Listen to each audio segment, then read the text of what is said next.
Saudaraku, untuk memperingati Maulid Nabi Muhammad SAW tahun 1445 Hijriah, anggota Dewan Perwakilan Rakyat Aceh atau DPRA Bardan Sahidi bersama dengan Kesejahteraan Masyarakat Aceh Pesisir atau KMAP menyelenggarakan kegiatan amal dengan memberikan santunan kepada anak-anak yatim di wilayah Aceh Tengah pada Senin 23 Oktober 2023.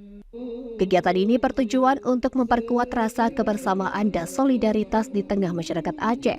Acara berlangsung dengan hangat di halaman Masjid KMAP Blangkolak 1, Kecamatan Bebasan, Kabupaten Aceh Tengah. Acara ini dihadiri oleh anggota DPRA Bardan Sahidi, pemimpin KMAP Aceh Tengah Muzakir, PJ Bupati Tengku Mirzwan, serta Kepala OPD dan Forkopimda setempat. Selain itu, ratusan anak yatim dari berbagai desa di Aceh Tengah turut hadir dalam acara tersebut.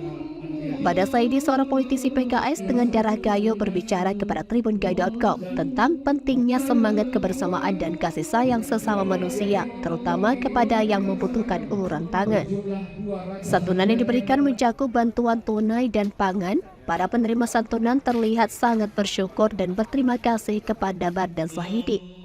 Bardan Sahidi juga memberikan apresiasi kepada pimpinan KMAP Aceh Tengah Muzakir yang juga merupakan anggota DPRK Aceh Tengah dari PKS, serta mengucapkan terima kasih atas partisipasi aktif masyarakat dalam kegiatan sosial ini.